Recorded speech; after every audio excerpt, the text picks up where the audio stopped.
E agora vale a pena a gente falar sobre os modelos de negócio e como cada modelo de negócio influencia no tipo de fluxo de caixa que vai operar, né, que vai ser necessário para a startup.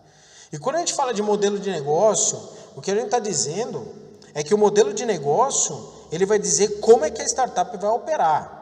A gente já comentou aqui, depois vai ter vídeo específico sobre esses casos, mas fala, por exemplo, um modelo de mercado que a gente chama, por exemplo, de marketplace, que a ideia é que você tem fornecedores de um lado, clientes do outro, a startup está no meio intermediando essas operações. Esse é o padrão Uber, padrão Airbnb, né? Você tem um modelo por assinatura, por exemplo, que é o modelo Netflix. Então, você tem uma base de conteúdo ou de informações, tem uma base de usuários, eles pagam por isso a assinatura. Você tem, por exemplo, modelos que oferecem informações, serviços específicos, como, por exemplo, alguns que você já conhece, você tem, por exemplo, o Nubank, né? Então, o serviço financeiro, que ele oferece serviços financeiros. Então, você tem modelos específicos dessa forma. Ou seja, dependendo do modelo que você tem uma maior ou menor exigência de fluxo de caixa. E para que você possa entender isso, a gente tem que entender que por trás dos modelos de negócio existem operações que são complexas, mas que elas atendem às necessidades do mercado. Vamos dar alguns exemplos aqui para que vocês entendam, né? Digamos que tem um modelo padrão marketplace. Você tem, por exemplo, lojas de roupas, você tem usuários que querem comprar roupas e você tem a sua startup aqui que faz a intermediação dessas lojas de roupas, tá? Vamos considerar, por exemplo, que essas roupas sejam vendidas ao preço médio de R$100. Como você está fazendo a intermediação, você fica com um pedacinho desse valor. Por exemplo, sei lá, 20%, tá? Então, cada R$100 que é transitado, você fica com R$20. Se você observar, você fica com a menor parte, normal, é tranquilo, porque você está fazendo a intermediação, é como se fosse um vendedor, né? Então você tem um marketplace, é o vendedor, e esses R$20, eles são necessários, eles devem ser suficientes para bancar toda a operação. Que operação que é essa? Por exemplo, a manutenção da plataforma, os colaboradores, pagamento dos impostos, a taxa que é cobrada pelas operações do cartão de crédito, da administradora, né, do cartão de crédito, do cartão de débito. Então, existem custos por trás disso. Então, com esses R$20 por médio por compra dentro desse exemplo, você precisa arcar com todos os custos. Ou seja, se a sua operação ela tem muitos custos, pode ser que esse valor ele não seja o suficiente. Então, talvez você precise de uma injeção de capital, ou seja, você vai precisar de dinheiro para sustentar a sua operação. Para o resto da vida? Não, para o resto da vida não. Nenhuma empresa sobrevive apenas com aportes de dinheiro, ou seja, com gente fazendo investimento. Isso não acontece, né? Nem pode acontecer, isso não é saudável. Ou seja, uma empresa que só existe porque as pessoas colocam o dinheiro o tempo todo.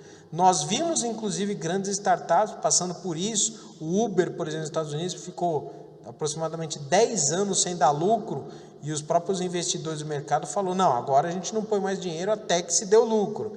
Então, pode acontecer essa questão, mas não é salutar. A empresa ela precisa gerar lucro em um determinado momento. Ela pode ter prejuízo no começo da operação, isso é natural, qualquer empresa tem, mas num determinado momento tem que virar a chave e começar a ter lucro, né? Então, a grande questão é que esse modelo de negócio que você tem, por exemplo, marketplace, você tem um percentual que fica para a startup, e esse percentual tem que pagar tudo. Agora, se eu tenho algumas startups que exigem, por exemplo, muitos usuários, se você parar para pensar, você precisa ter alguma ação que seja atrativo para atrair usuários. Vamos dar o exemplo da Netflix.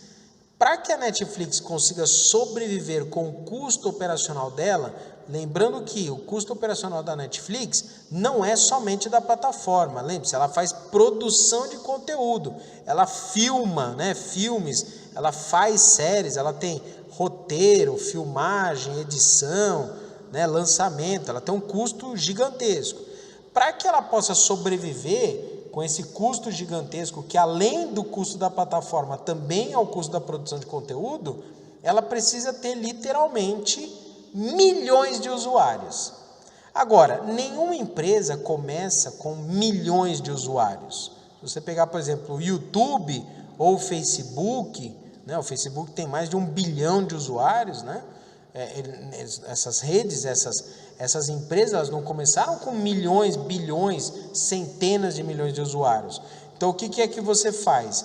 Pode acontecer de você ser necessário ou fazer uma ação para atrair usuários. E como é que eu faço para atrair usuários? Por exemplo, eu posso oferecer um bônus, eu posso oferecer um voucher, eu posso oferecer um desconto, ou no caso do Netflix, ela oferecia lá 1 mês gratuito para as pessoas assistirem e usarem. Se você parar para pensar, tudo isso tem custo. Nessa questão do custo, pode acontecer de, num determinado momento, você ter mais desembolsos do que entradas. E aqui vem a necessidade do fluxo de caixa.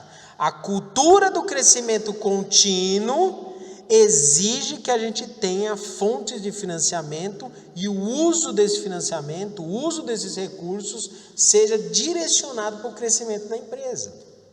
Por isso que determinadas startups, conforme o modelo de negócio, usam mais ou menos fluxo de caixa. Mas uma coisa é certa, todas elas precisam. Então, nesse exemplo, a empresa ela oferece, por exemplo, um cupom de desconto, sei lá, R$10. Puxa vida, ela tem que pagar por esses R$10. Digamos que ela ofereça lá, padrão iFood, né? R$10 de desconto para compras. O estabelecimento comercial, ele vai receber os R$10. Né? O que o iFood vai fazer? Ele dá um voucher, dá um cupom para o cliente usa esse cupom no estabelecimento. O estabelecimento vai receber os R$10, o iFood então vai pagar isso para o estabelecimento, ou seja, ele vai honrar esse voucher, né? Esse cupom de desconto. Parece pouco R$10, né? Com certeza, né? Agora você imagina você soltar 1 milhão desses cupons e ser utilizado 1 milhão de cupons desses, ou seja, 1 milhão de cupons a R$10, 10 milhões de reais. Ou seja, a empresa ela precisa ter 10 milhões de dinheiro à disposição para poder arcar com esta ação promocional, que é uma ação que, conforme neste exemplo que nós estamos falando, é uma ação que vai fazer captação de clientes. Então, entenda, dependendo do modelo de negócio que você tenha, nesse exemplo que nós estamos falando, é um modelo que precisa ter muitos usuários na plataforma. Para conquistar usuários, você tem que gastar dinheiro para conseguir isso. Você pode gastar dinheiro com propaganda, pode gastar dinheiro com degustação, pode gastar dinheiro com demonstração, pode gastar dinheiro com equipe de vendas. E nesse caso que nós estamos falando, você gasta dinheiro entregando cupons de desconto para os clientes.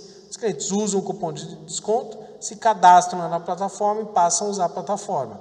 Não importa o que aconteça, vai ter um desembolso financeiro que precisa ser sustentado. Então, o modelo de negócio, ele pode exigir, então, maior ou menor nível de fluxo de caixa, justamente porque, conforme o modelo, você tenha condições de conquistar clientes com maior custo ou com menor custo. Mas, de qualquer forma, eu já digo para você, vai ter custo para conquistar clientes. Tanto é que até no mercado de startups tem até uma sigla que se chama CAC, CAC, chama custo de aquisição do cliente, que é uma métrica extremamente convencional que mostra para as startups, para cada cliente que a gente conquista, a gente gasta X reais, por exemplo, ou X dólares. Para cada cliente que a gente conquista, a gente gasta $10 para conseguir esse cliente. Então, significa que você gasta $10 para você conquistar o cliente. Depois a próxima pergunta é quanto que esse cliente rende para você ao longo da vida. Então, são métricas, são importantes. Depois a gente vai ter conteúdo específico sobre as métricas, tá? Mas é importante que a gente entenda que o seu negócio pode ter uma maior ou menor necessidade de fluxo de caixa.